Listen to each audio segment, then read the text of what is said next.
Leslie Salazar-Carrillo, and this is Life Grounded. Today, I am so excited. We get to hear a story that we don't hear very often, and it's such an amazing story that needs to be told. I am actually here with my really good friend, Jeff Underdahl, and he's going to tell his story on how his life was saved and what he's done with his life to help others. So I hope that you guys enjoy it. We don't know where this is going to go, but it's going to be good. So sit back and relax and listen in. Jeff, I'm so happy to have you here. It's such an amazing, your story is so amazing, and I can't wait for you to tell it. So real quick, just tell us who you are, where you were raised, and then we're going to go from there and see where we go. Thanks, Leslie. I'm Jeff Underdahl, born and raised here in San Diego County. Pretty much grew up in Vista, where we're at now, and life is good. Yeah. Glad to be alive. Yeah. Yeah. So you and I met a little bit ago, and you said, Leslie, I have a story to tell you. And your story started unfolding. So the reality is you were saved from abortion. You are here because your mom chose life. That's right. But you weren't raised by your mom. You were actually Correct. placed for adoption. Yeah. And we say place, not give up. Your mom placed you. Yep. She lovingly placed you. And so can you tell a little bit of your mom's story? Because you do it with so much dignity and so much respect. So just tell us a little bit about that, when you found out, what her story is. Yeah. Sure. So I was adopted by Kevin and Judy Underdahl, who had moved here from Minnesota. And within a year or two of establishing themselves here as fresh out of college, high school sweethearts from a little town in Minnesota, they were attending church here at First Lutheran, making some friends.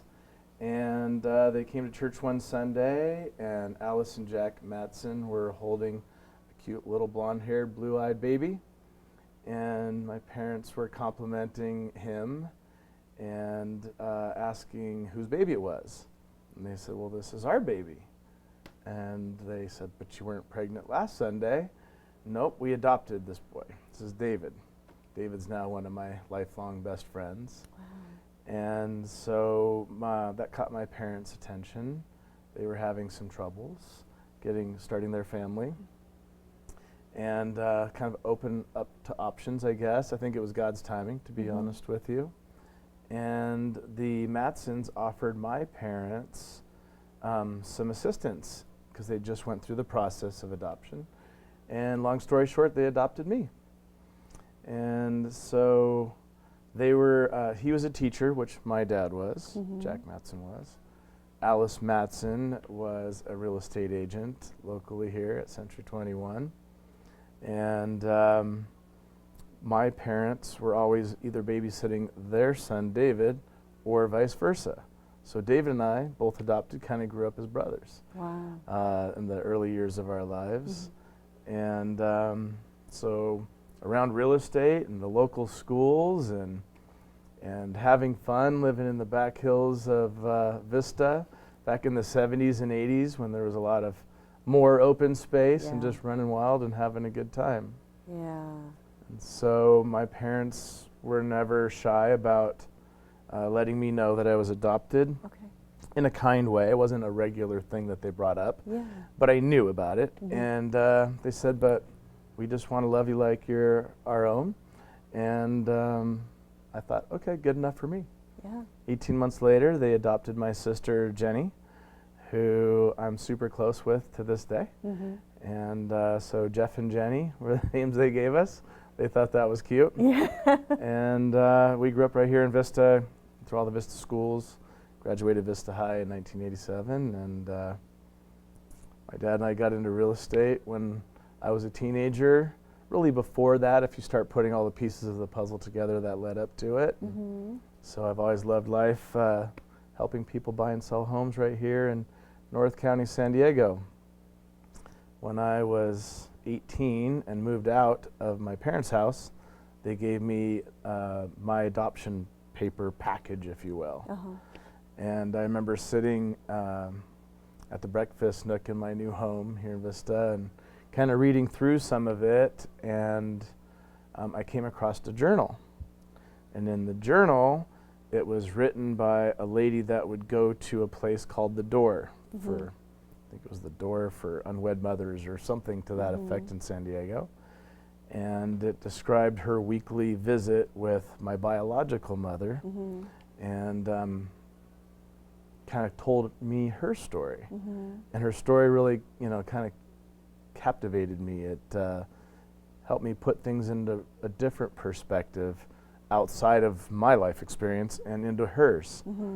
And I was really impressed by the fact that she was 15, and she fell in love with a guy who was one of 13 children, and had a busy family, so lots of babies and maybe not all the attention necessary to bring up kids. So they kind of they fell in love and made me at an early age. Well, he wasn't ready to start a family, and really she probably wasn't either, but she wanted to. In fact, she met him because she would help babysit the other kids in that household down by SDSU. And so when she realized that wasn't going to happen, starting a family, she started getting pressure from Mom to abort, because if Grandma finds out, she'll have a heart attack and it'll be all your fault. Was basically what she shared with the counselor.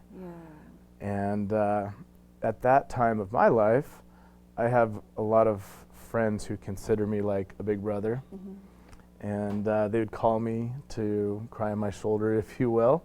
I have a lot of female friends. I get along with women just as much as I do with guys, and I guess I have some empathy and compassion for the things they go through. And so several people had been sharing with me some of their abortion stories at that time, and they were upset about it, and I was just kind of loving them through it as their friend. But I think the timing of it was interesting, that while I was talking to them about what they were going through, I was learning about what my biological mother went through. And it really put things into perspective for me, and helped me put myself in her shoes, if you will.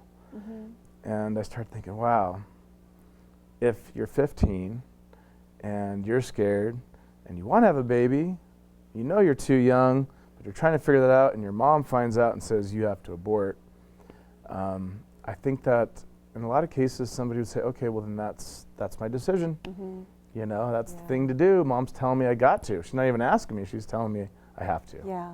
And oh my gosh, if Grandma has a heart attack and it's all my fault. So I guess I kind of was able to feel that pressure that she must have been feeling. And it just really helped me realize what an amazing decision she made and gave me life. And so after wrestling with her mom about it, her mom told her, well, then you're going to have to go stay at this place called The Door and have the baby there, because we don't want anybody in the family to find out that you're pregnant at this age.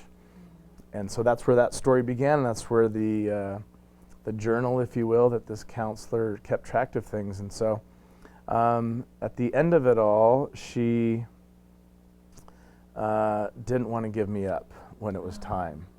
My parents were looking for somebody like David, blonde hair, blue-eyed, could handle some sun, which I like sun. I had a lot of it. I don't know if my skin was as ready for as much sun as they introduced me to, because we were outdoor people big time, beaches in the deserts, and we just had a lot of fun, and I still do to this day. So, but I fit the script for what they were looking for, and I remember this little picture that my mom had of me with a crocheted beanie and booties.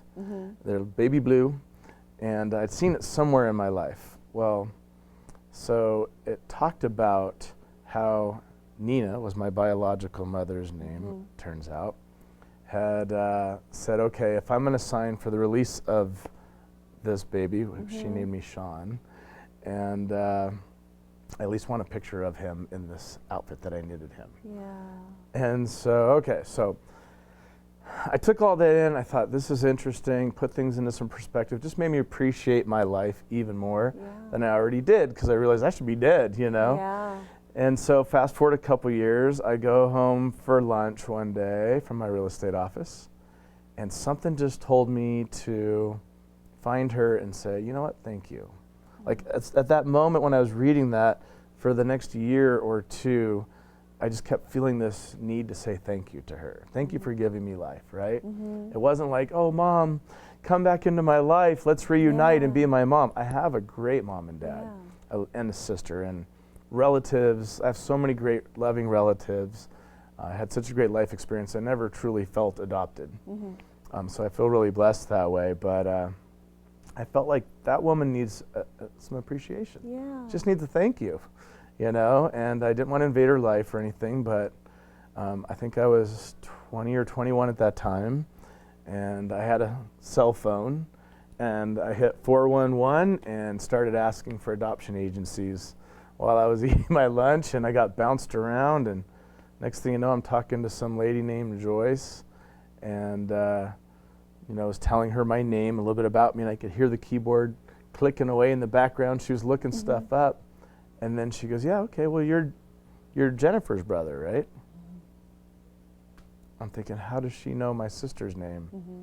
Because not the same biological parents. I have no idea where we were adopted from, to be honest with you. I never asked any of those kind of questions. And I said, yeah, how did you know that? And she goes, well, didn't you know? I just hung up with her about a half an hour ago. I said, what? Get the heck? I mean, chills, you know, like this is crazy. And turns out that my sister Jenny had also called in on the exact same day, within the exact same hour, and started opening her half of the file is how they define it. So I had opened up my half of the file, and a few months later I got a 10-page letter from my biological mom. Just a lot of love pouring out, and her cell phone number, give me a call. So I called her up, and some sisters I didn't know that I had in Texas answered the phone, and they were expecting my call. Apparently they knew all about me, and they were excited to hear from me, and called Mom to come in off the ranch where she was out taking care of her horses, and long story short, we became connected right then and there. A little awkward. They didn't understand that I wasn't going to move to Texas and be part of the family now, so I had to, they were younger sisters, so I had to explain to them that no, I didn't really know what to say, to be honest with you. I just wanted to tell that lady thank you. So I got her on the phone, told her, I just want to let you know that I'm not trying to interrupt your life whatsoever. I just want to say thank you. I know you made a tough choice, and you stuck it out for me, and you gave me life, and I love my life. So I can't thank you enough for that. You're my hero. That was my only mission. She goes, yeah, of course. Anyways, and you know, you got a girlfriend, and that. And I think we talked for like 6 hours that night, and she ended up coming out shortly after that and spending 10 days with me. And when she first got in my car, I'll never forget this. I picked her up, and I was taking her to my house. I had 5 bedrooms. I was going to let her be the guest there. And she pulled out this picture to show me, and it was that same picture of me with the baby blue beanie and the booties from when I was an infant. That was the picture that she needed to receive in order to release me.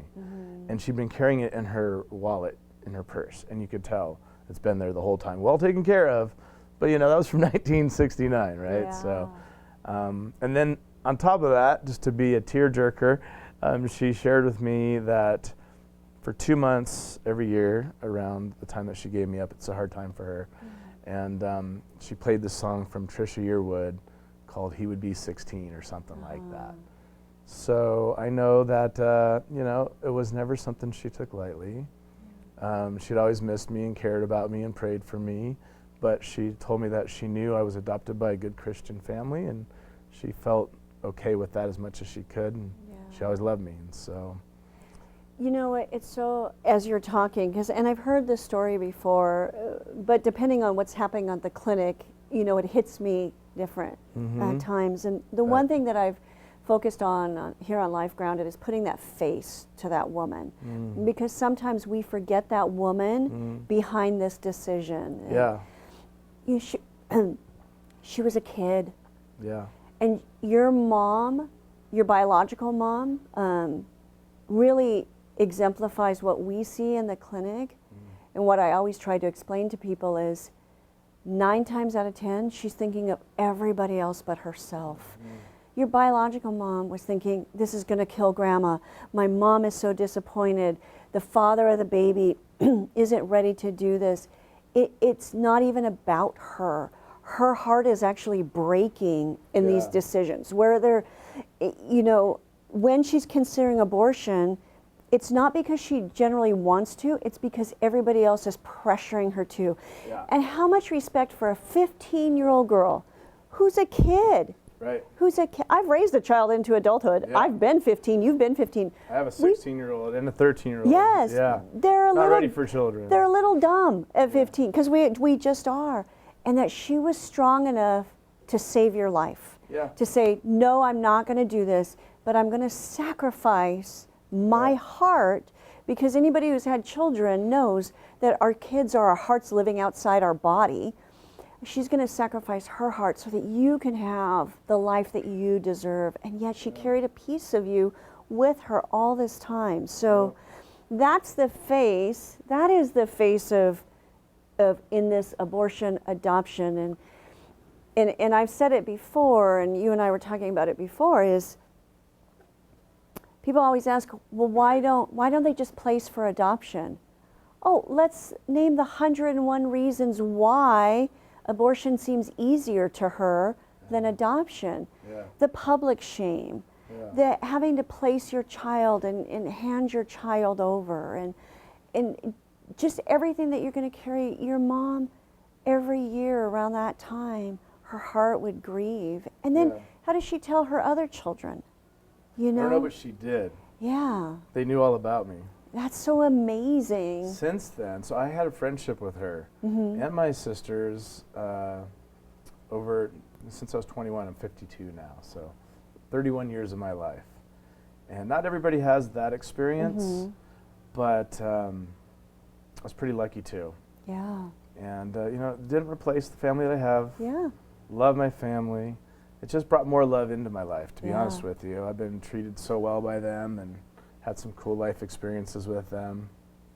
And I've since finally decided to seek out my biological father as well, just because I kept hearing from her and her friends how much I strut just like him and this and that and all these things. I'm like, I don't strut, I just walk, you know. Like, no, you really do. Like, you remind me of him so much. Yeah. And that never really mattered to me so much until I had my son, Elijah. And I remember when he was 2 years old, watching him and seeing me in his face and realizing, whoa, I'm looking at a piece of me right now. Yeah. And although I love my family and I always felt like part of the family, you don't necessarily see your image in them, right? They're different genetics. Yeah. So that made me just want to I just want to see him with my own 2 eyes. And so I sought him out. Turned out he had passed away. Okay. But I found out in that same moment that I had some other brothers and sisters, and that I should maybe go look him up. So I did. And you know, it never really occurred to me that I had other siblings. They're down in Lemon Grove area. Okay. And we've become incredible friends. And so it's so trippy to see your lips on someone else's face, you know? Yeah. And see similarities in your personality that are actually genetic.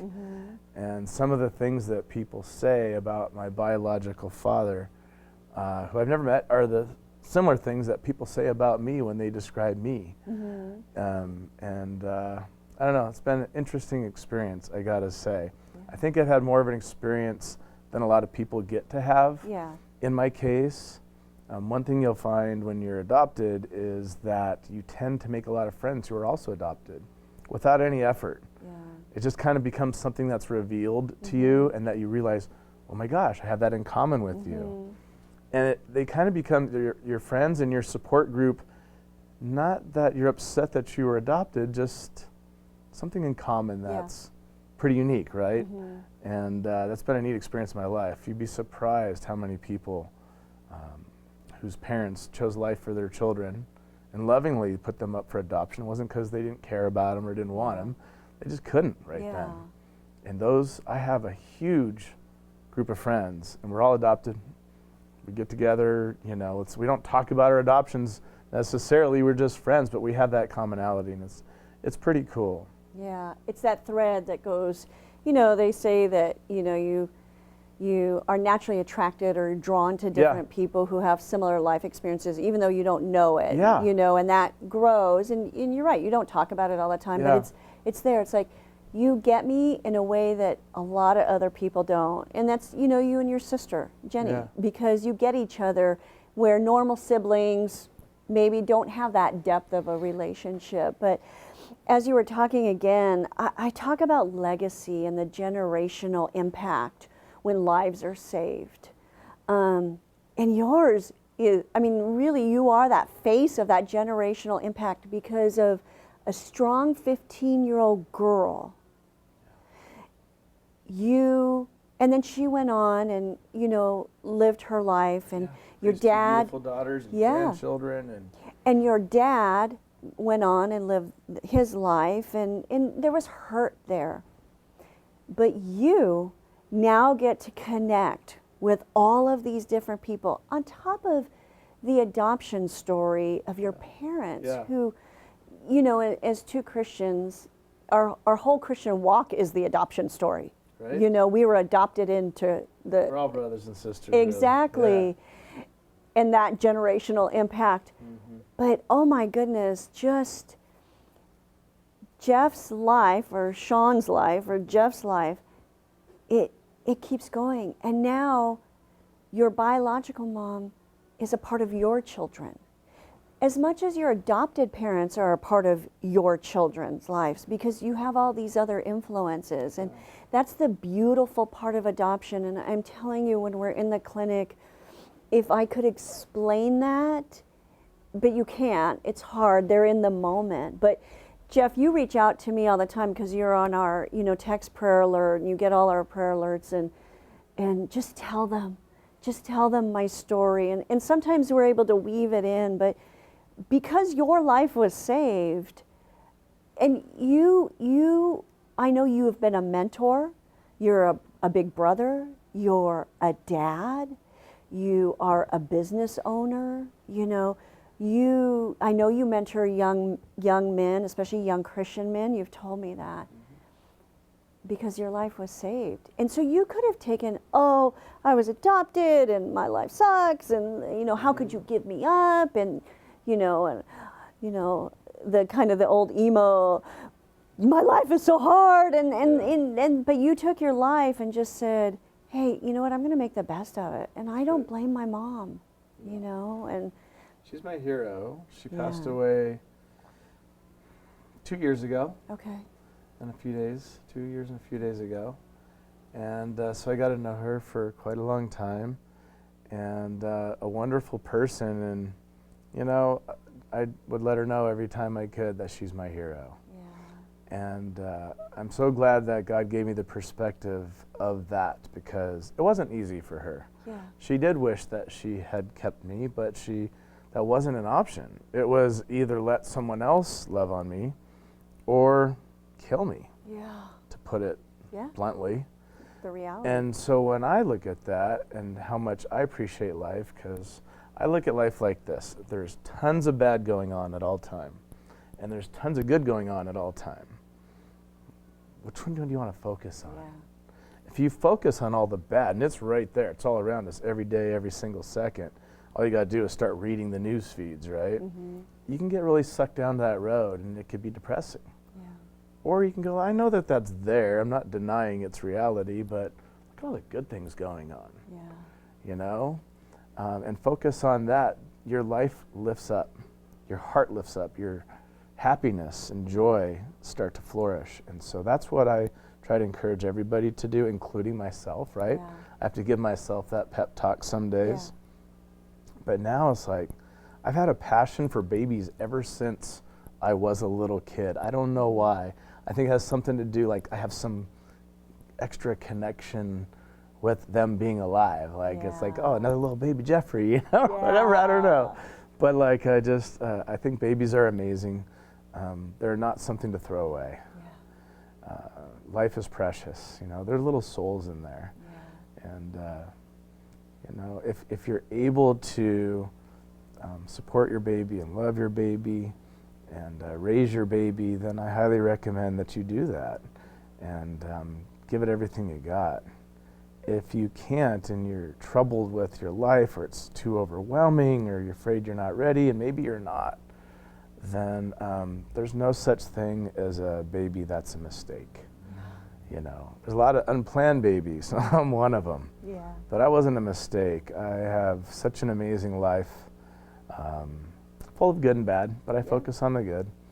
And I have so many amazing friends and family members that love me, that I love, and so I know it's a difficult situation. So if you find yourself trying to encourage your gal to keep or give up your baby to abortion, it's an overwhelming thing as a guy. I understand that, as well as being a girl, but don't give up. Don't let the pressures of other people telling you what you can and can't do with your baby's life be the deciding factor. Be brave, push through it, call Leslie and her team. Heck, reach out to me if you need somebody. I'm happy to talk to anybody. I know it's a big decision. I know it's not easy, but it's a worthy decision to make. And then there's so many levels and facets of it that I've got to experience, giving me insight that most people in my shoes don't always get. And I don't feel like that was just to bless me, right? I feel like there's a reason for it. God wants me to be open with my story. This isn't something I go on video and talk about, but you asked me. In fact, I've been friends with your organization even back when it was the Pregnancy Resource Center. I've supported your cause and been to your galas and everything, and I've been asked to chat about it quite a few times over the last couple of decades, so I appreciate you having me on. And I just encourage you, don't give up. Don't give up your baby. Don't let somebody talk you into terminating its life and its future. And you'll probably have a million questions, thoughts, concerns, and fears, and I get it. It's worth it. Push through it. Get help, get support. If you're not finding it in your own family or with the person that you created life with, talk to someone that can help encourage you and help you get through it, because it's worth it. A lot of times people, when they give a baby up for adoption, they don't tell their future spouse. Yeah. They don't tell their future children. I don't know that that's always the right thing to do. I definitely believe that shame is the last thing anybody should feel in that situation. I know it's something that's common. People want to shame you, or you feel shame because they're telling you can't tell grandma, you can't tell anybody, you can't, just get rid of it. We'll move on. You got your whole life ahead of you. I don't want you to mess up your life this young. I think these are things that people hear a lot. You might inconvenience your life, but you're not going to mess it up. You're going to give life. That's going to bless your life for the rest of eternity, and that other child's too. So don't make the easy choice. Make the tough choice. Make it work. Get help. Call Leslie, Pathway Health Clinic, and there's other organizations as well that will help you get through it. And I really don't mind if you reach out to me too. I just don't.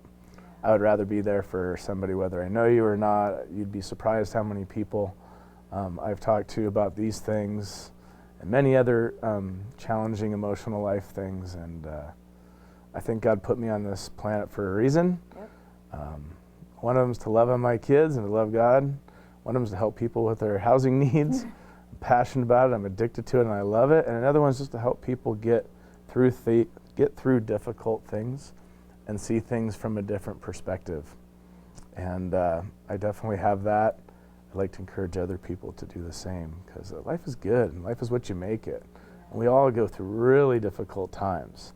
But if you keep persevering, especially if you know God and you know that He's there for you and can get you through anything and become fearless like I've become, you can get through anything. And negative things could be turned into positive things that can not just only bless yourself, but so many other people around you. So I hope to have the opportunity to help others in that way too, and I hope sharing a little bit of my story is that. It was so cool. One of the things I'm bringing this up for is because as I keep meeting siblings of mine, and turns out I have like 8 sisters. Okay, my dad was pretty popular. And I have 3 brothers, and I have a whole community of people that call me brother as well. But they all knew about me before they ever met me. So I didn't know about them. So when I met them, they had all these stories about how my biological dad told them about me on this side, my biological mom told them about me on this side. So it may feel like something you have to have this big, deep, dark secret you're going to keep for the rest of your life. And it's an option that you have. Yeah. I don't know that I recommend it though. Yeah. You can get shamed into that if you allow it. Yeah. But if you stay bold and you just live in the truth and you share your truth with others, don't feel ashamed for giving up your baby if you didn't have the option of keeping it. Yeah. You know, don't feel shame no matter what. Just make good choices. Yeah. And give life whenever you can. Encourage and support others that are trying to give life where you can, and tell your story. Yeah. Even if you gave up your first child to adoption, doesn't mean you can't tell your future children that you had to do that. And you didn't do it because you didn't care about the baby. You did it because you cared about that baby so much you gave it life. Yeah. That's how I feel. It makes me feel good. Yeah. Yeah. And I just think all these people were waiting to bring you into their life and how you've blessed them. And that's it. You know, they were waiting to bring you in, and I know that you've impacted their lives. Well, you know what, Jeff? Thank you so much for telling your story. It's such an amazing story that needs to be told over and over and over again. And I hope that all of you have a little different perspective on what that adoption story looks like. What is her story? What is his story? What is that child's story? And so maybe the next time you come in contact with somebody who's considering adoption, you can remember that is the most selfless thing that somebody can do. So once again, my name is Leslie Salazar-Carrillo, and this is Life Grounded.